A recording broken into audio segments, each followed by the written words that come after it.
Então, pessoal, perguntou para a mamãe que tipo de texto era esse? Isso. É um texto para informar. É um texto que ele é produzido para trazer uma informação, para explicar alguma coisa que a gente precisa conhecer ou que alguém quer compartilhar com a gente. É um texto informativo. Vamos ver o que o nosso livro vai falar para a gente sobre isso. Ele vai dizer assim: existem muitos textos que guardam informações sobre a vida e sobre o que existe ao nosso redor. Podemos aprender muito com eles. Os textos informativos nos ajudam a conhecer até mesmo aquilo que está bem distante de nós. Eles vão contar uma história com esse texto aqui que vocês vão ler. É um texto muito interessante que fala as aves diferentes. Olha, quem gosta de curiosidades, quem lembra do Olaf?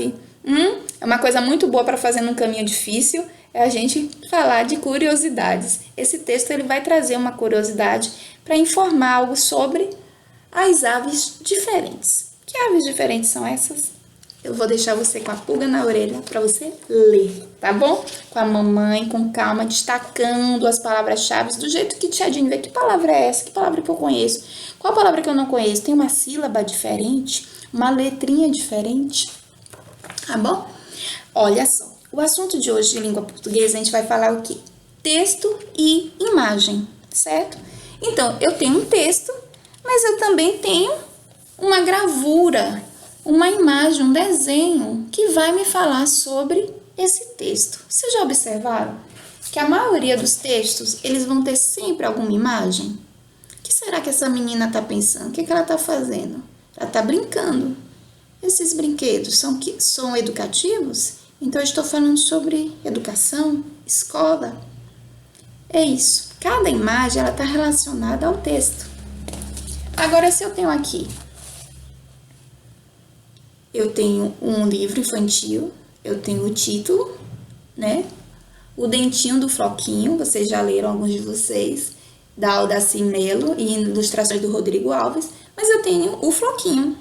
O Floquinho tá aqui. Quem é o Floquinho? Ah, é o panda. Exatamente. A imagem vai me falar aquilo que eu vou ler. Então, eu vou logo associar ou entender que essa imagem tem a ver com o meu texto. Por isso que o texto é informativo. Tudo nesse texto ele vai falar. Olha que legal. Ele vai me dizer quem, onde, como. Lembra de algumas perguntas que a gente aprendeu lá atrás? Aquelas perguntas? Quem, o que, quando, como, porquê.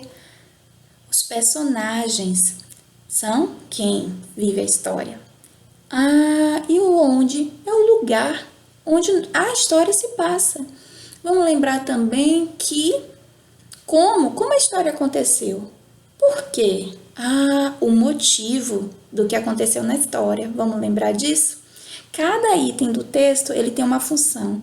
E as pessoas vão aprendendo a partir do momento que começam a ler. Certo? Não vamos esquecer que quem vive a história são os personagens. O onde é o local onde acontece a história, o porquê, o motivo, o como aconteceu e o que é o que se passa naquela história. Lembra lá da página 16? É assunto, revisão, Tia Dini já está dando dica de prova, mas todo o texto a gente vai se perguntar: onde? Onde? Quem? Como? Por quê?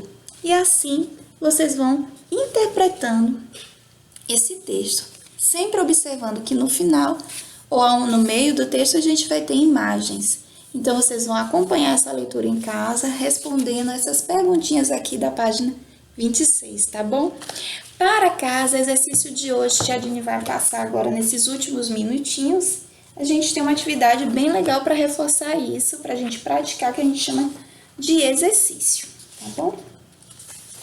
Tia Dini mandou aqui para vocês. Só um instante que eu vou conferir só aqui. Isso, olha só. Lembra que tem o No de Tia Dini tá tudo junto. Lembra que minhas páginas estavam trocadas, lembra? Agora não tá mais. Você vai no de língua portuguesa na página 49. Olha só. Escrita 1, atividade 3. Ok, pessoal? Bem facilzinho. Preencham, respondam e guardem esse momento que é muito bacana, que você está praticando a leitura de textos informativos. Até daqui a pouco.